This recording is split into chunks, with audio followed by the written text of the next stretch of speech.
അങ്കമാലി കിടങ്ങൂരിൽ ഇടഞ്ഞ ആനയെ മണിക്കൂറുകളുടെ ആശങ്കയ്ക്കൊടുവിൽ തളച്ചിരിക്കുകയാണ്. Elephant squad എത്തി മയക്കി വെടിവെച്ചാണ് ആനയെ തളച്ചത്. ആനയുടെ ആക്രമണത്തിൽ ലോറി ഡ്രൈവറായ വിഷ്ണു കൊല്ലപ്പെട്ടു എന്ന സങ്കടകരമായിട്ടുള്ള വാർത്തയാണ് ഇന്ന് കേരളം കേട്ടത്. ഏറെ പണിപ്പെട്ടാണ് ഇയാളുടെ മൃതദേഹം സ്ഥലത്ത് നിന്ന് മാറ്റിയത്.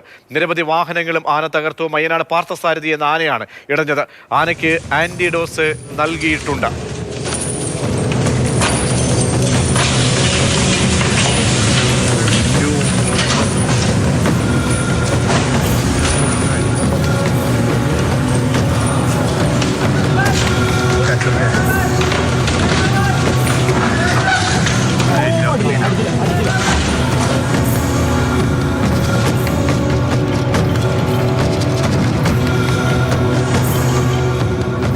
മണിക്കൂറുകളാണ് ആശങ്കയിലാഴ്ത്തി ഒരു ജീവൻ എടുക്കുകയും ആ ജീവൻ, ആ മൃതദേഹം കൊണ്ടുപോകാൻ പോലും കഴിയാതെ ആന അവിടെ നിലയുറപ്പിക്കുകയല്ല ചെയ്തത്, പരാക്രമമായിരുന്നു.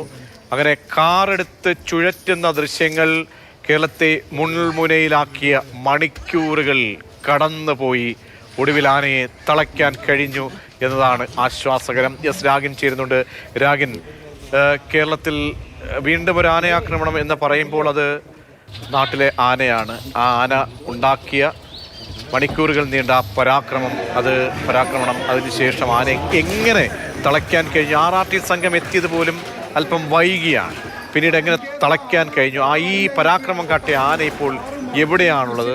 സംഭവ സ്ഥലത്തെ നിലവിലെ അവസ്ഥ എന്താണ് രാഗിൻ? ആന ഇപ്പോൾ ക്ഷേത്രത്തിന് മുന്നിൽ തന്നെ ഉണ്ട്. ആന ഇപ്പോൾ തളച്ചിരിക്കുകയാണ്. ഇപ്പോൾ കാര്യങ്ങൾ ശാന്തമാണ് എന്ന് തന്നെ പറയാം. പാലക്കാട് മറ്റൊരു ക്ഷേത്രത്തിൽ ഉത്സവത്തിന് കൊണ്ടുപോയതാണ്. പാലക്കാട് മറ്റൊരു ക്ഷേത്രത്തിൽ ഉത്സവത്തിന് കൊണ്ടുപോയതാണ് മയ്യനാട് പാർത്ഥസാരഥി എന്ന ആനയെ. പോകുന്ന ഘട്ടത്തിലാണ് ഇവിടേക്ക് ആനയെ കൊണ്ടുവന്നത്. ഇവിടെ ക്ഷേത്രത്തിൽ തൊഴിക്കുന്നതിൻ്റെ ഭാഗമായിട്ട് കൊണ്ടുവന്നു എന്നതാണ് പറയുന്നത്. അങ്ങനെ കൊണ്ടുവന്ന ഘട്ടത്തിൽ തൊട്ടടുത്ത് ഒരു കുളമുണ്ട്. ആ കുളത്തിൻ്റെ അങ്ങോട്ട് എത്തിയ ഘട്ടത്തിലാണ് ആന വിരണ്ടോടിയ ഘട്ടത്തിൽ ഇവിടുത്തെ ആളുകളുണ്ടായിരുന്നു. ആളുകൾ നാലുപാടും ഓടി. പക്ഷേ ആദ്യം പാപ്പാനെ ആന അടിച്ചു, നിലത്തിട്ടു. അതിനുശേഷം പിന്നീട് ആനയെ ലോറിയിൽ കൊണ്ടുവന്ന വിഷ്ണു എന്ന് പറയുന്ന ആൾ, ആ വിഷ്ണു എന്ന് പറയുന്ന ലോറി ഡ്രൈവറാണ്. ലോറി ഡ്രൈവറെ ആന ചവിട്ടുകയാണ്. തൽക്ഷണം അദ്ദേഹം ആ സ്ഥലത്ത് വെച്ച് തന്നെ മരിച്ചു. പക്ഷേ മൃതദേഹം എടുക്കാൻ പോലും പിന്നീട് ആന സമ്മതിച്ചില്ല. ഏകദേശം 3/4 മണിക്കൂറോളം നേരം മൃതദേഹം ഇവിടെ കിടന്നു. അതിനുശേഷം പാപ്പാന് പരിക്കേൽക്കുകയുണ്ടായി. പാപ്പാനെ അല്പസമയത്തിനകം തന്നെ മാറ്റി. പിന്നീട് ഇവിടെ കണ്ടത് വലിയ തോതിലുള്ളൊരു അക്രമാസക്തമായിട്ടുള്ളൊരു അന്തരീക്ഷമായിരുന്നു. ഏകദേശം ഒരു 2.5-3 മണിക്കൂറോളം ആന വലിയ തോതിൽ അക്രമാസക്തമായി ഈ മേഖലയിൽ നിലകൊണ്ടു. അവിടെ ആദ്യം ഒരു 3ഓളം ഇരുചക്ര വാഹനങ്ങൾ തകർത്തു, നിലത്തിട്ടു. അതിനുശേഷം ഈ കാണുന്ന പിക്കപ്പ് വാൻ പോലെയുള്ള വാഹനങ്ങൾ ഇത് തിരിച്ച് കുത്തി മറിച്ച് ഇട്ടു. അതോടൊപ്പം പന്തലുണ്ട്. ഇവിടെ ക്ഷേത്രത്തിൽ അടുത്ത ദിവസം ഉത്സവം തുടങ്ങാനിരിക്കുകയാണ്. അതിൻ്റെ ഭാഗമായിട്ട് പന്തലാണ്. ആ പന്തൽ നശിപ്പിച്ചു. പന്തലിൻ്റെ ഒരു ഭാഗം ഇടിഞ്ഞിരിക്കുകയാണ്. അതോടൊപ്പം തെങ്ങ് കുത്തി മറിച്ചിട്ടു. അതിനുശേഷം ചുഴറ്റി എറിയുകയുണ്ടായി. കൂടാതെ ചെറിയൊരു കട പോലെയുള്ളൊരു ഉണ്ടായിരുന്നു, ഒരു പെട്ടിക്കട പോലെ, അത് തകർത്തു.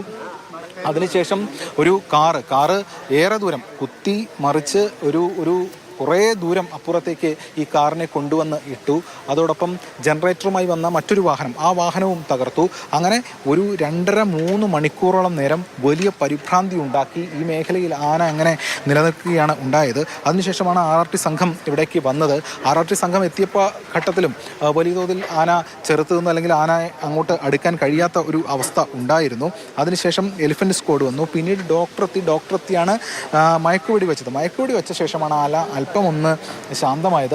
എന്നിട്ടും ആന ഈ വടം ഉപയോഗിച്ച് കെട്ടാൻ വേണ്ടിയിട്ടുള്ള ശ്രമത്തിനും ആന വഴങ്ങി തന്നില്ല. ഏകദേശം അതിനും ഒരു 1/2 മണിക്കൂറോളം നീണ്ടു നിന്നു കാര്യങ്ങൾ. പിന്നീടാണ് ആനയെ ഇത്തരത്തിൽ കെട്ടാൻ കഴിഞ്ഞത്. പരിക്കേറ്റത് പ്രദീപ് എന്ന് പറയുന്ന പാപ്പാനാണ്. പാപ്പാൻ ആശുപത്രിയിൽ ചികിത്സയിലാണ്, സ്വകാര്യ ആശുപത്രിയിൽ. അദ്ദേഹത്തിന് ഇടുപ്പിന് പരിക്കേറ്റിട്ടുണ്ട്. വിഷ്ണു എന്ന് പറയുന്നയാൾ തൽക്ഷണം സ്ഥലത്ത് വെച്ച് തന്നെ മരിക്കുകയായിരുന്നു. ഇപ്പോൾ ആനയെ കെട്ടിയിട്ടുണ്ട്. തൽക്കാലം ശാന്തമാണ് കാര്യങ്ങളെന്ന് പറയാം. അതിനുശേഷം ഡോക്ടർ ആൻറ്റിഡോട്ട് കൊടുത്തു. അതായത് ഈ മയക്കുവെടി വെച്ചതിൻ്റെ ആ ഒരു ഇത് മാറുന്നതിൻ്റെ ഭാഗമായിട്ടുള്ള ആൻറ്റിഡോട്ടും നൽകിയിട്ടുണ്ട്. ആനയെ ഇനി കുറച്ച് നേരം കഴിഞ്ഞിട്ട് ഇവിടെ നിന്ന് കൊണ്ടുപോകും എന്നാണ് ഇപ്പോൾ അറിയിക്കുന്നത്.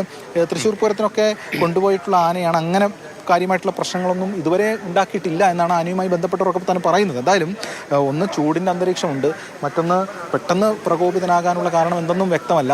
എന്തായാലും ഇപ്പോൾ ആന ശാന്തമാണ്.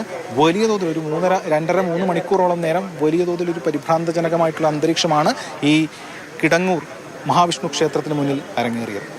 ശരി, തത്സമയ വിവരങ്ങൾ ഈ സംഭവം ഉണ്ടായത് മുതൽ രാഗിൻ പങ്കുവയ്ക്കുകയായിരുന്നു. കേരളം വലിയ ആശങ്കയോടുകൂടി നോക്കിക്കൊണ്ട് ഒരു ആന ആക്രമണമാണിന്ന് കിടങ്ങൂർ ക്ഷേത്രത്തിൽ കണ്ടത്. കിടങ്ങൂരിൽ നിന്നുള്ള വിവരങ്ങളാണ് നൽകിയത്. ഈ വിഷയത്തിൽ എന്താണ് ഇനി പരിഹാരങ്ങൾ? എന്തുകൊണ്ട് ജാഗ്രതകൾ പുലർത്താൻ അല്ലെങ്കിൽ ജാഗ്രത പുലർത്താൻ കഴിയുന്നില്ല? ഈ ആന ആക്രമണങ്ങൾ പ്രത്യേകിച്ച് ചൂടുകാലത്ത് നമ്മൾ എടുക്കുന്ന ജാഗ്രതയിൽ കുറവ് സംഭവിച്ചിട്ടുണ്ടോ? ഒരു ജീവൻ പൊലിയുന്ന ഓരോ ജീവനും വിലപ്പെട്ടതാണ്. ഇങ്ങനെ ഓരോ സംഭവങ്ങളിൽ നിന്നും ആളുകൾ മരിച്ച് പോകുന്നു, മരണപ്പെടുന്നു.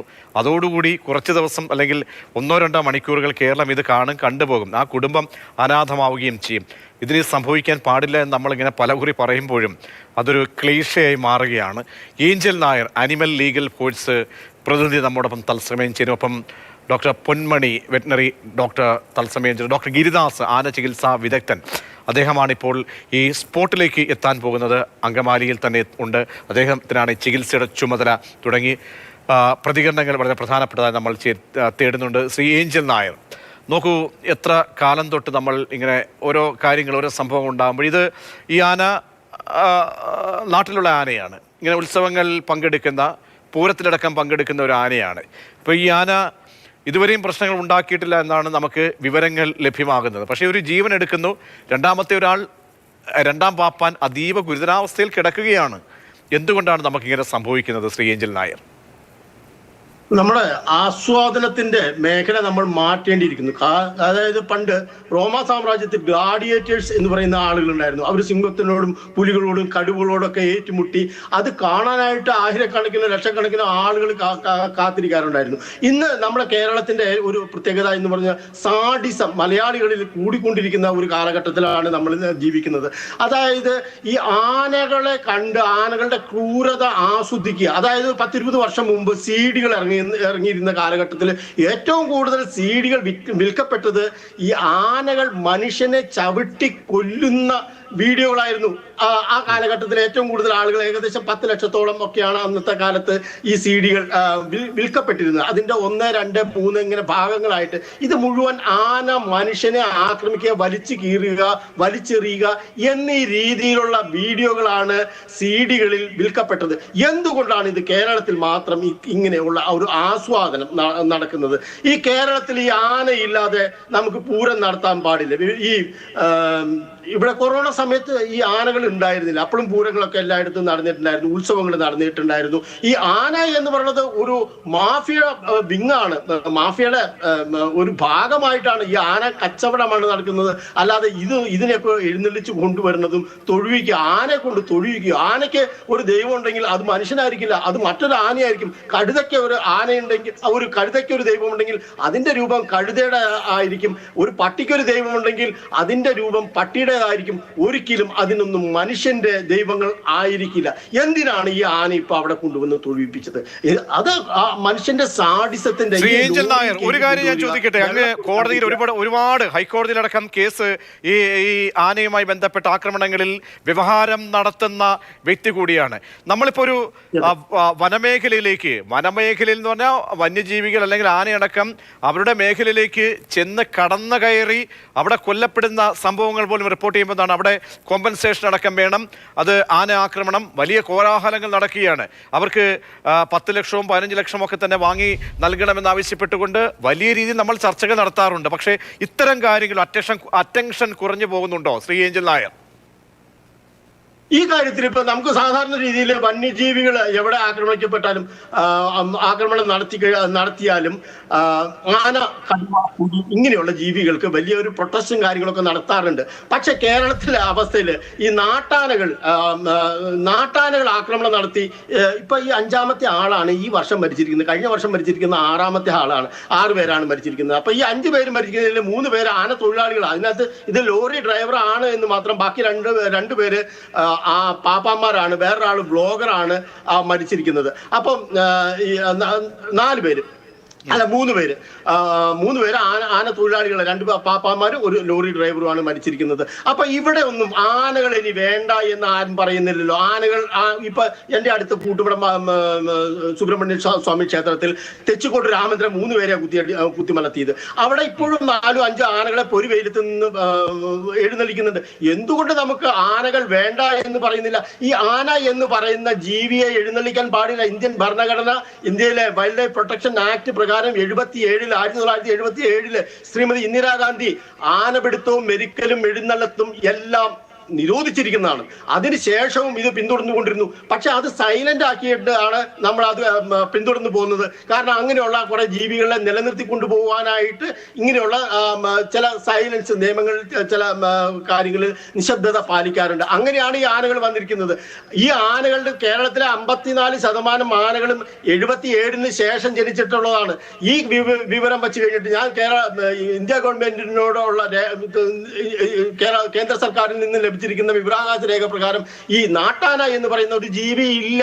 നമ്മൾ ഈ പറയുന്ന നാട്ടാന, ക്യാപ്റ്റീവ് എലിഫന്റ് എന്ന് പറയുന്നത് ഈ റീഹാബിലിറ്റേഷൻ സെന്ററുകളിലും സൂവിലും കിടക്കുന്ന ജീവികളാണ്. ക്യാപ്റ്റീവ് ടൈഗർ, ക്യാപ്റ്റീവ് ലെപ്പേർഡ് എന്ന രീതിയിലുള്ളത്. ഈ എഴുന്നള്ളത്ത ആനകൾ, പരേഡിങ് എലിഫന്റ്സ്, നമ്മൾ ഈ പറയുന്ന നാട്ടാന എന്ന് പറയുന്നതിനെ ക്ലാസിഫൈ ചെയ്തിട്ടില്ല. ഒരു ആനയെ ഒരു വന്യജീവിയാണ്, അതിനെ ഫുൾ പ്രൊട്ടക്ഷൻ നാട്ടാനയ്ക്കും കാട്ടാനയ്ക്കും ഒരേ നിയമങ്ങൾ തന്നെയാണ്. ഇതിനെ ചങ്ങലയിട്ട് നടത്താനോ രണ്ടാളെ അപ്പുറത്തും ഇപ്പുറത്ത് നിന്ന് തല്ലാനോ പിടിച്ചു കെട്ടാനോ ഒന്നും ഇന്ത്യയിൽ നിയമമില്ല. ഇതുമായി ബന്ധപ്പെട്ട 2024 ഞാനൊരു പബ്ലിക് ഇൻട്രസ്റ്റ് ലിറ്റിഗേഷൻ കേരള ഹൈക്കോടതിയിൽ വെച്ചിട്ടുണ്ടായിരുന്നു. അത് മുഹമ്മദ് മുസ്താഖ് എന്ന ഒരു ജഡ്ജി, ആക്ടിംഗ് ചീഫ് ജസ്റ്റിസ് ആയിരിക്കുമ്പോൾ അത് അട്ടിമറിക്കപ്പെടുക ചെയ്തിരിക്കുന്നത്. കേസ് ഇപ്പോഴും നിലനിൽക്കുന്നുണ്ട്. ആ കേസിന്റെ പിൻബലത്തിലാണ് ഇപ്പോൾ കേരളത്തിലേക്ക് ആനകൾ പുതിയതായിട്ട് നോർത്ത് ഇന്ത്യയിൽ നിന്നും വരാതിരിക്കുന്നത്. ചീഫ് വൈൽഡ് ലൈഫ് വാർഡൻ അതിന് അനുമതി കൊടുക്കുന്നില്ല. ഇതിനു മുമ്പ് ഇല്ലീഗലായിട്ട് ആയിരക്കണക്കിന് ആനകളാണ് കേരളത്തിൽ എത്തിയിരുന്നത്. പക്ഷെ ഇപ്പോൾ ഇല്ല, ഇപ്പോൾ വരുന്നില്ല. വരാതിരിക്കാനുള്ള പ്രധാന കാരണം നമ്മുടെ ആ ഒരു പില്ല് മാത്രമാണ്. ഈ പില്ലിൽ പറഞ്ഞിരിക്കുന്നത് 77 ശേഷമുള്ള ആനകളെ നിങ്ങൾ എങ്ങനെ മെരുക്കി എവിടെ നിന്ന് പിടിച്ചു, പിടിക്കാൻ പാടില്ല, മെരുക്കാൻ പാടില്ല. അപ്പോൾ ഇത് ഇത് കോടതിയിൽ വന്നു, സുപ്രീം കോടതിയിൽ വന്നു. നിയമപരമായിട്ടാണ് എന്നുണ്ടെങ്കിൽ കൊണ്ടുവന്നോളാൻ സുപ്രീം കോടതി ഉത്തരവിട്ടു. കേരള ഹൈക്കോടതിയിൽ എത്തപ്പെട്ട് കഴിഞ്ഞപ്പോൾ ചോദിച്ചത് നിങ്ങൾക്ക് ഈ ആനയെ എവിടെ നിന്ന് എങ്ങനെ കിട്ടി എന്നുള്ളതായിരുന്നു. ഓണർഷിപ്പ് ഉണ്ട് എന്നായിരുന്നു പറഞ്ഞത്. അതായത് ഈ ആന എന്ന് പറയുന്നത് ടോട്ടലി ഇല്ലീഗൽ ആയിട്ടുള്ള ഒരു ജീവിയാണ്. നിയമപരമായിട്ട് യാതൊരുവിധ അടിസ്ഥാനവുമില്ല. കേരളത്തിലല്ല, ഇന്ത്യയിൽ നിരോധിക്കപ്പെട്ട ഒരു ജീവിയെയാണ് നിങ്ങൾ എഴുന്നള്ളിച്ച് ആസ്വദിച്ചു കൊണ്ടിരിക്കുന്നത്. നമ്മുടെ ക്രൂരതയുടെ ഒരു പര്യായം കൂടിയാണ് ഈ ആന എഴുന്നള്ളിപ്പ്. ആനകളെ കൊണ്ട് ഉള്ള ദ്രോഹിക്കല്, അതിൽ അത് ആസ്വാദനം. ഡോക്ടർ പൊന്മണി, വെറ്റിനറി ഡോക്ടർ കൂടി ചേരുന്നുണ്ട്. ഡോക്ടർ പൊന്മണി, ഈ ഹൈക്കോടതിയുടെ മാർഗനിർദ്ദേശങ്ങളുണ്ട്.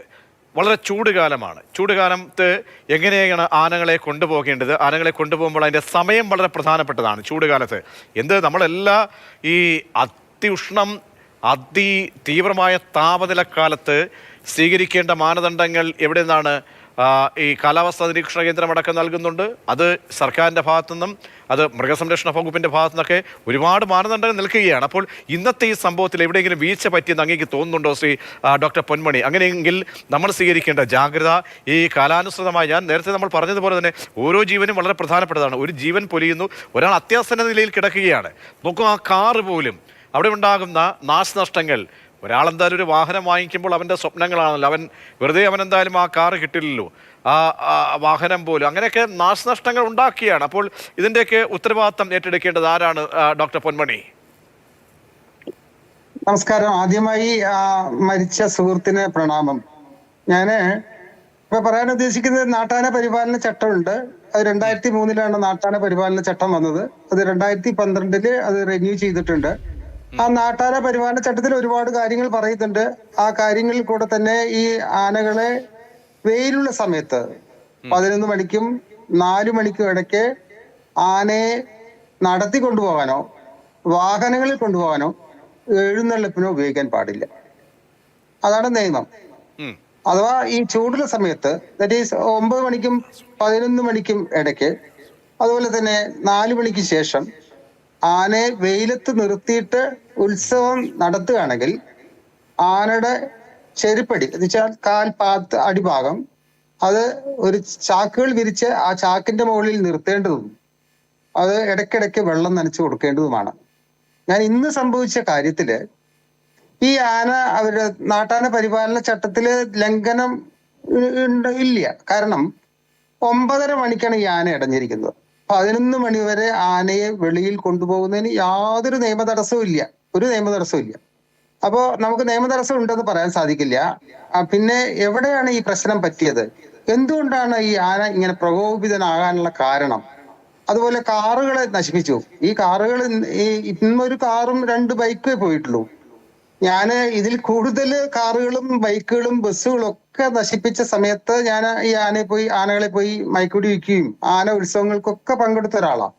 ഈ ആന ഒരു വന്യജീവിയാണ്. അത് വന്യജീവി അതിന്റെ സ്വഭാവം ചിലപ്പോഴൊക്കെ പ്രകടിപ്പിക്കും. നമ്മൾ എത്ര ചട്ടം കൊടുത്താലും ശരി, ചില സമയങ്ങളിലെല്ലാം ആന അതിൻ്റെതായ വന്യത കാണിക്കും. അതിന് യാതൊരു സംശയമില്ല. അപ്പൊ അത് കൊണ്ടു നടക്കുന്ന പാപ്പാനും അതിനോടനുബന്ധിച്ച 2ാം പാപ്പാൻ 3ാം പാപ്പാൻ ഇവര് വളരെയധികം ശ്രദ്ധിക്കേണ്ടത് അത്യാവശ്യമാണ്. അതുപോലെ തന്നെ ഇന്ന് ആ ആനയെ വെളിയിൽ കൊണ്ടുപോകുന്ന സമയത്ത് അതിന് മെയ് ചങ്ങലിട്ടിട്ടുണ്ട്, എട ചങ്ങലിട്ടിട്ടുണ്ട്, എല്ലാ ചങ്ങലകളും ഉണ്ട്. പിന്നെ അതിന് എവിടുന്നാണ് ഈ വേദന വന്നത്? ഇത്രത്തോളം മണിക്കൂറുകളാണ് ആന ഈ ഒരു കാറിലേക്ക് നമ്മൾ ആ ദൃശ്യങ്ങൾ നോക്കുക. ആ കാർ ഇങ്ങനെ ചുഴറ്റി ആ കാറിന്റെ തുടക്കം മുതൽ ഒടുക്കം വരെ ഇങ്ങനെ കാറിന് നേരെ ഇങ്ങനെ ദൃശ്യങ്ങൾ പ്രേക്ഷകരുടെ അറിവിലേക്ക് വീണ്ടും നമ്മൾ നൽകുകയാണ്. എന്തുകൊണ്ടായിരിക്കും അങ്ങനെ ഒരു പ്രകോപനത്തിലേക്ക് ആന എത്തിയിരിക്കുക? ഒരു പക്ഷേ ഞാൻ ആലോചിക്കുകയായിരുന്നു, നമ്മൾ ഈ ദൃശ്യം കണ്ടപ്പോൾ ആ കാറിനുള്ളിൽ ആരെങ്കിലും, കാരണം പാർക്ക് ചെയ്തിരിക്കുന്ന സമയമാണ്, ആരെങ്കിലോ ഉണ്ടായിരുന്നെങ്കിലും ഒന്ന് ആലോചിച്ച് നോക്കൂ. അപ്പോൾ എന്തായിരിക്കാം അങ്ങനെ ആനയുടെ ആ ഒരു അവസ്ഥ എന്താ ഇങ്ങനെ ഒരു രീതിയിലേക്ക് പോയിരിക്കുക? അങ്ങ് നിരീക്ഷിക്കുന്ന ഒരു വ്യക്തി നിലയിൽ കുറച്ച് അറിവിലേക്ക്. കാരണം ആന ആ സമയത്ത് പ്രകോപിതനാകാനുള്ള കാരണം ഞാൻ മനസ്സിലാക്കിയത്, ആനയ്ക്ക് എവിടെ കൊമ്പിൽ പരിക്ക് പറ്റിയിട്ടുണ്ട്. ആ പരിക്കിന്റെ ഫോട്ടോ എടുത്ത് ഈ മരിച്ചു പറഞ്ഞ ആള് ഫോട്ടോ എടുത്ത് അദ്ദേഹത്തിന്റെ ഓണർക്ക് അയച്ചു കൊടുക്കാൻ വേണ്ടി ഫോട്ടോ എടുക്കാൻ പുറപ്പെട്ടു എന്നും, ആ സമയത്താണ് ഇദ്ദേഹത്തെ കുത്തി പരിക്കേൽപ്പിച്ച് ചവിട്ടി കൊന്ന് ആ അരിശം തീരാണ്ട് ആണ് ആന നടന്നുപോയി പിന്നെ കണ്ടത് ഈ കാറാണ്. അപ്പൊ ആ കാറിലാണ് ഈ അരിശം മുഴുവൻ തീർക്കുക. ആ സമയത്ത് ഈ ആനയെ പ്രകോപിപ്പിക്കാനേ പാടില്ല, അത് അരിശം തീർത്തോട്ടെ. നമ്മള് ഏതൊരു സിനിമയിൽ തന്നെ ഞാൻ കണ്ടിട്ടുണ്ട്, ആ അരിശം തീരണം. ആ അരിശം തീരണമെങ്കിൽ 1/2 മുതൽ 1 മണിക്കൂർ കഴിഞ്ഞാൽ ഈ ആന ശാന്തനാകും. ആ ശാന്തനാകാൻ അവിടെ സമ്മതിക്കുന്നില്ല. അപ്പുറത്തും ഇപ്പുറത്തും വിളിച്ചിട്ടും കല്ലെടുത്ത് എറിഞ്ഞിട്ടും പല കാര്യങ്ങൾ ചെയ്ത് അതിന് ശാന്തനാകാൻ സമ്മതിക്കുന്നില്ല. ആ ആന ഓട്ടോമാറ്റിക്കായി ശാന്തനാകും. ഞാൻ ഏകദേശം 55 ആനകളെ മയക്കുവെടി വെച്ച ഒരു ആന മയക്കുവെടി വിദഗ്ധനാണ്. അപ്പൊ ഇതെന്നൊക്കെ എനിക്ക് മനസ്സിലാക്കിയിരിക്കുന്നത്, ഈ ആന ഇടഞ്ഞാൽ ഇതിലപ്പുറവും ചെയ്യും. അവിടെ നമ്മളപ്പോൾ സംയമനം പാലിക്കണമായിരുന്നോ? അടുത്തൊക്കെ നിൽക്കുന്ന ആളുകൾ, അപ്പുറത്തും ഇപ്പുറത്തും ഒക്കെ നിൽക്കുന്ന ആളുകൾ, അവരുടെ പ്രകോപനങ്ങൾ, അവരുടെ ആർപ്പ് വിളി, പക്ഷേ ഇതൊക്കെ ആനയെ കൂടുതൽ പ്രകോപിപ്പിച്ചിട്ടുണ്ടല്ലേ? ധാരാളം. ഇത് ആദ്യമായി ചെയ്യേണ്ടത് മയക്കുവെടി കൊടുത്തു കഴിഞ്ഞാൽ, മയക്കുവെടി എന്ന് പറഞ്ഞ ഒരു ഇഞ്ചക്ഷൻ ആണ് സൈലസിൻ. ആ സൈലസിൻ ഇഞ്ചക്ഷൻ കൊടുത്തു കഴിഞ്ഞാൽ അത് ആക്ട് ചെയ്ത് തുടങ്ങാൻ, ദാറ്റ് ഈസ് ഇൻഡക്ഷൻ പീരീഡ്. ആ ഇൻഡക്ഷൻ പീരീഡ് 10 മുതൽ 15 മിനിറ്റ് വരെ എടുക്കും. അത് കഴിഞ്ഞിട്ട് ആ 15 മിനിറ്റിന് ശേഷമാണ് മയക്കം തുടങ്ങുക. അങ്ങനെ ശരിക്കും മയങ്ങാൻ വേണ്ടി 45 മുതൽ 55 മിനിറ്റ് വരെ എടുക്കും. ഈ സമയം പോലും കൊടുക്കാതെ ഈ ആനയെ അവിടെ പ്രകോപിപ്പിക്കണം വീണ്ടും. അതുകൊണ്ടാണ് ഈ ആന പിന്നെയും അത്രത്തോളം സ്റ്റാർട്ടിങ്ങൾ അവിടെ കാണിച്ചത്. അങ്ങനെ ഒരു പ്രകോപനപരമായ ഒരു പ്രവൃത്തി ഇല്ലായിരുന്നുവെങ്കിൽ ഈ ആന അപ്പോൾ തന്നെ ശാന്തനാവും. ഒരു മണിക്കൂർ കഴിഞ്ഞാൽ സുഖമായിട്ട് തളയ്ക്കാനും സാധിക്കും, യാതൊരു പ്രശ്നമില്ല. ആ ദൃശ്യങ്ങൾ വളരെ പ്രധാനമാണ്. ആ ദൃശ്യങ്ങളിലേക്ക് തന്നെ ഫോക്കസ് ചെയ്യേണ്ടിയിരിക്കുന്നു. കാരണം വളരെ പ്രധാനപ്പെട്ട ദൃശ്യങ്ങൾ കാണുന്നില്ല. ദൃശ്യങ്ങളാണ് പ്രേക്ഷകർ കാണേണ്ട ദൃശ്യങ്ങളാണ്. ആ ദൃശ്യങ്ങൾ വളരെ പ്രധാനപ്പെട്ടതാണ്. ഡോക്ടർ ഗിരിദാസ്, ഈ എന്തുകൊണ്ടായിരിക്കാം ഈ ആന ഈ സമയത്ത് നമ്മൾ ഗിരിദാസിലേക്ക് വരാം. ഡോക്ടർ പൊന്മണി, ഒരു കാര്യം കൂടി, എന്തുകൊണ്ടായിരിക്കും നമ്മൾ ഇപ്പോഴും കാരണം ഈ ഉത്സവ സീസൺ ഇപ്പോൾ തീരുന്ന സമയത്ത് എനിക്ക് തോന്നുന്നു വേറെ പ്രശ്നങ്ങളൊന്നും ഉണ്ടാകാതെ പോയത് തന്നെ വലിയ ഭാഗ്യമാണ്. അപ്പോൾ ഇങ്ങനെ ജാഗ്രത എല്ലാവരും സ്വീകരിക്കുന്നുണ്ടോ? ഇവിടെ ഒരു ജാഗ്രത കുറവ് സംഭവിച്ചതായിരിക്കും. മാത്രമല്ല, ഈ ആനയുടെ ഹിസ്റ്ററി പരിശോധിച്ച് കഴിഞ്ഞാൽ ആന അങ്ങനെ നേരത്തെ വലിയൊരു പ്രശ്നക്കാരനല്ല എന്ന് കൂടി പറയുന്നുണ്ട്. അപ്പോൾ നമുക്കത് മുൻകൂട്ടി കാണാൻ കഴിയാതെ പോകുന്നതാണോ? അപ്പോൾ കാര്യങ്ങളൊക്കെ തന്നെ, കാരണം ഒരുപാട് ആനയുമായി ബന്ധപ്പെട്ട ഉത്സവ സീസണെ കഴിഞ്ഞ കാലമാണ്. അപ്പോൾ കൃത്യമായ കാര്യങ്ങൾ, മാനദണ്ഡങ്ങളൊക്കെ സ്വീകരിച്ച് വരിക ഇതൊരൊറ്റപ്പെട്ട സംഭവമായി മാത്രം നമ്മൾ കണ്ടാൽ മതിയോ? അല്ലല്ല, അത് ഒറ്റപ്പെട്ട സംഭവങ്ങളൊന്നും അല്ല. കാരണം ഈ ആനയുടെ ഒന്നാം പാപ്പാനാണ് ഈ ആന ഇടഞ്ഞു കഴിഞ്ഞാൽ ആദ്യമായിട്ട് ആന എതിർക്കാൻ പോകുന്ന ആനയുടെ ഒന്നാം പാപ്പാനെയാ. അതുപോലെ തന്നെ ഈ ഡ്രൈവറും ഈ ആനയുടെ ഒന്നാം പാപ്പാൻ ഇല്ലാത്ത സമയത്ത് ഈ ആനയെ കൈകാര്യം ചെയ്യുന്നുണ്ടെന്ന് എനിക്ക് മനസ്സിലാക്കാൻ സാധിക്കുന്നത്. അതുകൊണ്ടാണ് ആദ്യമായിട്ട് ഈ ഡ്രൈവറെ തന്നെ ഈ ഫോട്ടോ എടുത്തുകൊണ്ടിരുന്ന ഡ്രൈവറെ തന്നെ ഈ ആന വകവരുത്താനുള്ള പ്രധാന കാരണം ഈ ഒന്നാം പാപ്പാനും ആയിക്കോട്ടെ, ഈ വേറെ ഒന്നാം പാപ്പാനായിട്ടോ അല്ലെങ്കിൽ രണ്ടാം പാപ്പാനായി അഭിനയിക്കുന്ന എല്ലാ ആൾക്കാരും ഈ ആനയെ ഒരു വിധത്തിൽ മറ്റൊരു വിധത്തിൽ ദ്രോഹിക്കുന്നുണ്ടാവും. അപ്പൊ ഈ ആന ഇടഞ്ഞു കഴിഞ്ഞാൽ ആദ്യമായി പരിക്കേൽപ്പിക്കുന്നത് ഈ ഒന്നാം പാപ്പാനെയും അതുപോലുള്ള ആൾക്കാരെ ആയിരിക്കും, അല്ലാതെ മനുഷ്യരെ അല്ല. നമ്മൾ എടുത്തു നോക്കിക്കോളൂ, ഈ ചരിത്രം മുഴുവൻ എടുത്തു കഴിഞ്ഞാൽ ആന അബദ്ധവശാലാണ് മനുഷ്യർ ഇതിന്റെ ഇടയിൽ പെടുന്നത്, മറ്റു മനുഷ്യർ. അല്ലാത്ത സമയത്തെല്ലാം പാപ്പാമാരായിരിക്കും ഇതിന്റെ ഇരയാവുന്നത്.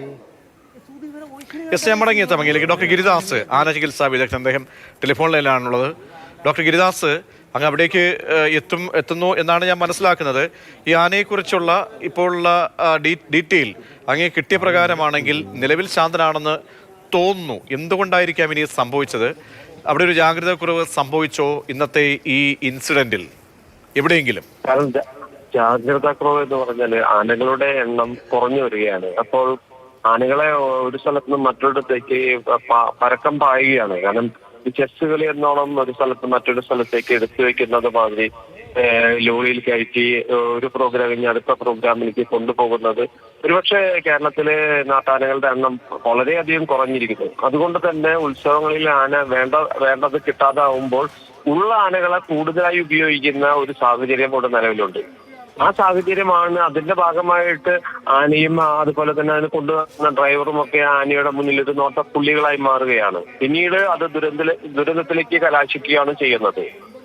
തീർച്ചയായിട്ടും ഒരു ആനകൾക്ക് ആവശ്യമായ റെസ്റ്റ് കൊടുക്കാനായിട്ടുള്ള സാഹചര്യം, ഒരു ദിവസം എഴുന്നള്ളിച്ച് കഴിഞ്ഞാൽ അടുത്ത ദിവസം തന്നെ വണ്ടി കയറി അടുത്ത സ്ഥലത്ത് പോകുന്നു, അങ്ങനെ ഉണ്ടാകുന്ന ഒരു സ്ട്രെസ് അവിടെ ഉണ്ടാവുന്നുണ്ട്. ആ സ്ട്രെസ്സിന്റെ ഒരു ദുരന്ത അനുഭവമാണ് നമ്മളിപ്പോ ഇവിടെ കണ്ടത്.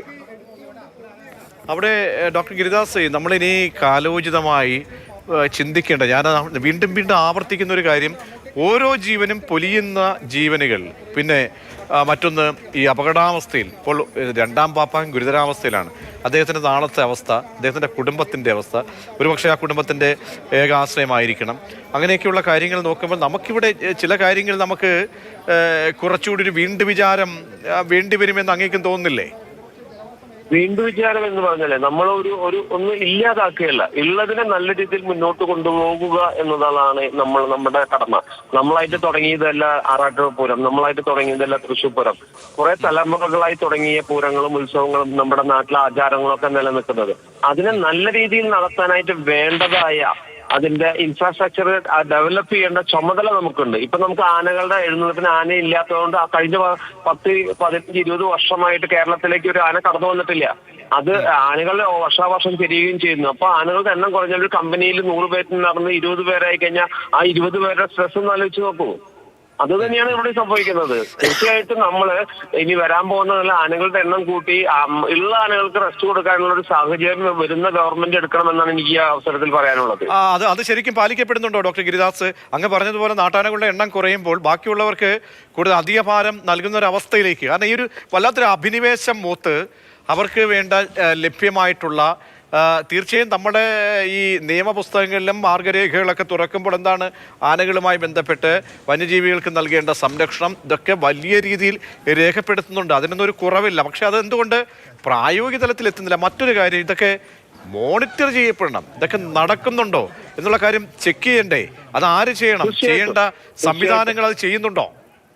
ഇല്ല, തീർച്ചയായിട്ടും അതിലേക്ക് നമ്മൾ കടന്നു വരണം. കാരണം നമ്മൾ ഒരു കുടത്തിന്റെ പുറത്തു നിന്ന് ഓട്ടടച്ചിട്ട് ഒരു കാര്യമില്ല. അത് കൃത്യമായിട്ട് പരിശോധിച്ച് ഉള്ളിൽ തന്നെ അടച്ചാൽ മാത്രമേ നിൽക്കുള്ളൂ എന്ന കാര്യം മനസ്സിലാക്കണം. അപ്പൊ ഒരു അപകടം വരുമ്പോൾ അതിലേക്ക് എടുത്തു ചാടുകയും അതിന്റെ പ്രശ്നങ്ങൾ പഠിക്കുകയും അതിനുവേണ്ടി കമ്മീഷൻ വയ്ക്കുന്ന ഒരു കാലഘട്ടമാണ് നമ്മൾ കണ്ടുവരുന്നത്.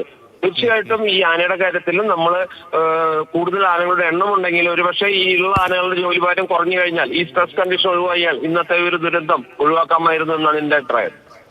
യെസ്, വളരെ നന്ദി ഡോക്ടർ ഗിരിദാസ്. ശ്രീ ഏഞ്ചൽ നായർ, ഇനി നമുക്ക് ഇങ്ങനെ കണ്ടു നിൽക്കാൻ കഴിയില്ല. ഏഞ്ചൽ നായർ, അങ്ങ് നിയമപരമായിട്ടുള്ള വ്യവഹാരം നടത്തുന്ന വ്യക്തിയാണ്. കാലങ്ങളായി എനിക്കറിയാം, വ്യക്തിപരമായിട്ട് നമുക്ക് അറിയാവുന്ന കാര്യമാണ്. അപ്പോൾ ഇക്കാര്യത്തിലൊക്കെ ഓരോ സംഭവങ്ങൾ ഉണ്ടാകുന്നു. ആ ദിവസം ഒരു ചർച്ച, മാധ്യമങ്ങളാണെങ്കിലും അറ്റൻഷൻ കൊടുത്ത ശേഷം അത് കുറച്ചു കാലം കഴിയുമ്പോഴത്തേക്കും നമ്മൾ അടുത്ത ഒരു സംഭവം ഉണ്ടാകുമ്പോഴാണ് വീണ്ടും അതിലേക്ക് ശ്രദ്ധ കേന്ദ്രീകരിക്കപ്പെടുന്നത്. ഇതിന് സ്ഥിരമായിട്ടൊരു മോണിറ്ററിംഗ് ഉണ്ടാകണം. അത് ഹൈക്കോടതിയുടെ ഭാഗത്തു നിന്നും ആ രീതിയിൽ എനിക്ക് തോന്നുന്നു ഹൈക്കോടതി കൃത്യമായ രീതിയിൽ ആ കാര്യങ്ങളൊക്കെ നിഷ്കർഷിക്കുന്നുണ്ട്. പക്ഷേ ഈ ഉദ്യോഗസ്ഥരൊക്കെയാണല്ലോ ഇത് കൈകാര്യം ചെയ്യേണ്ടത്. എന്താണ് ഇങ്ങനെ സംഭവിക്കുന്നത്? ഇപ്പോൾ എന്താണ് ഡൈല്യൂട്ട് ചെയ്യണം നിയമത്തിൽ.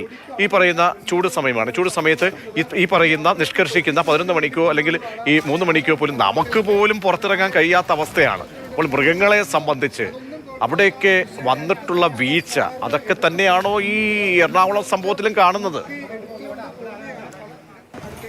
അപ്പൊ നമ്മള് കോടതിയിൽ ചാലഞ്ച് ചെയ്തിരിക്കുന്നത് ഈ ക്യാപ്റ്റീവ് എലിഫന്റ് മാനേജ്മെന്റ് റൂൾസ് എന്ന് പറഞ്ഞു കഴിഞ്ഞിട്ട് 2013 ഇറക്കിയിട്ടുള്ള ആ റൂള് അത് എങ്ങനെ വന്നിരിക്കുന്നു എന്നുള്ളത് ആ റൂള് പോലും നമ്മൾ ചലഞ്ച് ചെയ്തിരിക്കുന്നുണ്ട്. കാരണം വന്യജീവി സംരക്ഷണ നിയമം 1972 നേരെ ഘടക വിരുദ്ധമായിട്ടാണ് ഈ റൂള് പോലും ഇറങ്ങിയിരിക്കുന്നത്. ആ റൂളിനെ പോലും നമ്മൾ ചലഞ്ച് ചെയ്തിട്ടുണ്ട്. അങ്ങനെ ഒരു റൂൾ ഇറക്കാനായിട്ട് കേരള ഗവൺമെന്റിന് യാതൊരുവിധ അധികാരവുമില്ല.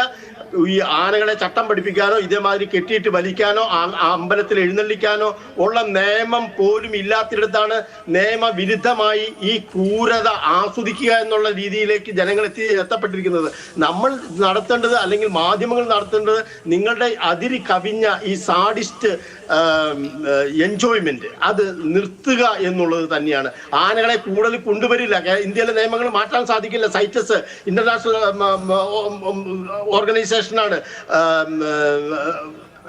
ഇതെല്ലാം ഇവ നിരോധിക്കപ്പെട്ടിരിക്കുന്നതാണ്. ആന റെഡ് ലിസ്റ്റിൽ പെട്ടിരിക്കുന്ന ലോകത്ത് റെഡ് ലിസ്റ്റിൽ പെട്ടിരിക്കുന്ന IUCN റെഡ് ലിസ്റ്റ് ചെയ്തിരിക്കുന്ന ഒരു ജീവിയാണ് ആന എന്ന് പറയുന്നത്. അതിനെ ഇങ്ങനെ എഴുന്നള്ളിക്കാനോ പാടില്ലാത്തതാണ്. അതിന് യാതൊരു വിധത്തിലും ദ്രോഹം ചെയ്യാൻ പാടില്ല. അത് കാട്ടിൽ കിടക്കേണ്ട ജീവിയാണ് എന്നുള്ള മനോഭാവത്തോടു കൂടി നമുക്ക് ആചാരങ്ങൾ ഉണ്ടെങ്കിൽ ഇപ്പോൾ ഇഷ്ടം പോലെ റോബോട്ടിക് എലിഫന്റ്സ് ഒക്കെ വന്നു തുടങ്ങി. ഇപ്പൊ ഗൂഗിൾ പേ ആണ് അമ്പലത്തിൽ ദക്ഷിണ കൊടുക്കുന്നവരെ ഗൂഗിൾ പേയിലാണ്. അവിടെ എല്ലാം LED ബൾബുകളും ടൈൽസും എല്ലാം ആധുനികവൽക്കരിക്കപ്പെട്ടു. അമ്പലങ്ങളെ മുഴുവൻ ഒരു പഴയ അമ്പലം കാണാനായിട്ട് ശ്രമിച്ചു. നമ്മൾ ഈ വെടിക്കെട്ടുമായിട്ട് ബന്ധപ്പെട്ട് എന്താണ് ഒരാഴ്ച അല്ലെ 1-2 ആഴ്ച ആയില്ല, നമ്മളൊരു വലിയ ദുരന്തം പേര് നിൽക്കുകയാണ്. 17 പേർ നമ്മുടെ സഹോദരങ്ങൾ അങ്ങനെ പൊട്ടിത്തെറിച്ച് അവരുടെ ശരീരങ്ങൾ പോലും കിട്ടിയിട്ടില്ല. ആ ഒരു അവസ്ഥയിൽ നിൽക്കുമ്പോൾ നമ്മളന്ന് ചർച്ച ചെയ്ത് എന്താണ്, നമുക്ക് ബദൽ മാർഗങ്ങൾ സ്വീകരിച്ചൂടെ? ആധുനിക കാലഘട്ടമാണ്.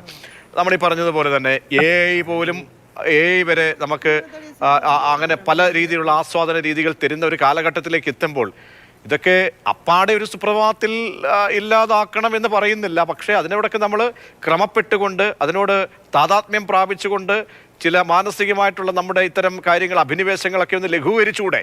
അത് വളരെ ചർച്ച ചെയ്യപ്പെടേണ്ടതല്ലേ? തീർച്ചയായിട്ടും ചർച്ച ചെയ്യപ്പെടുന്നത്. ഇന്ന് കേരളത്തിലെ ജനങ്ങൾ ഏറ്റവും കൂടുതൽ ചർച്ച ചെയ്യുന്നത് ഞങ്ങൾക്ക് ആന വേണ്ട എന്നുള്ളത്. എത്രയോ അമ്പലങ്ങൾ തന്നെ റോബോട്ടിക് എലിഫന്റ്സിനെ സ്വീകരിച്ചു തുടങ്ങി. ഇപ്പൊ 4-5 റോബോട്ടിക് എലിഫന്റ്സ് കേരളത്തിൽ അങ്ങോളം ഇങ്ങോളം പൂരങ്ങളിൽ പങ്കെടുക്കുന്നുണ്ട്.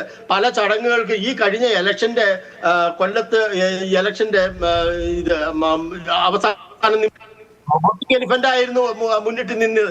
എന്തുകൊണ്ടാണ് ഇപ്പൊ മാനസികമായിട്ട് ജനങ്ങളും അമ്പലക്കാരും എല്ലാം പല അമ്പലങ്ങളും അത് സ്വീകരിച്ചു. ഇപ്പൊ ഞങ്ങളുടെ അമ്പലത്തിൽ കഴിഞ്ഞ വർഷം ഒരു ഓട്ടോറിക്ഷ, ഒരു കുട്ടിയാന മാതിരി തോന്നുന്നു, അത് കറുത്ത തുണിയൊക്കെ വെച്ച് നല്ല ഭംഗിയായിട്ട്, അതും ഒരു കലാരൂപമാണ് എന്ന് പറയുന്നത്. ഒരു റോബോട്ടിക് എലിഫന്റ് ചുമ്മാ ഉണ്ടാകുന്ന സാധനമൊന്നുമല്ല. ഒരു കലാകാരൻ അതിന് പിന്നിലുണ്ടാകണം, കുറെ മെക്കാനിക്കുകൾ ഉണ്ടാകണം. അതിന്റെ പിന്നിൽ വളരെ അധികം ഒരു ആർട്ടാണ് അത്. ഈ റോബോട്ടിക് എലിഫന്റ് എന്ന് പറയുന്നത് ഒരു ആർട്ട് ഫോമാണ്. അതും നമുക്ക് ആസ്വദിക്കാം. അതിനകത്തും ചലഞ്ച് ഉണ്ടാവും. നല്ല റോബോട്ടിക് എലിഫന്റ് ഏതാണ് എന്നുള്ളൊരു ആസ്വാദനം അവിടെ നടക്കും. ഈ കാട്ടിലുള്ള വന്യജീവികളെ നമ്മൾ കണ്ടല്ലോ. നമ്മൾ ഇത്രയും നാൾ നമ്മൾ സർക്കസിലൊക്കെ ഈ വന്യജീവികളൊക്കെ ഉണ്ടായിരുന്നു. അതൊക്കെ നിരോധിക്കപ്പെട്ടില്ലേ? ഇപ്പൊ സർക്കസ് എന്നിട്ട് ആളുകൾ കാണുന്നില്ലേ? എന്തിനാണ് ഈ പുലിയും കടുവയൊക്കെ അതിനകത്ത് നിന്ന് മാറ്റിയത്?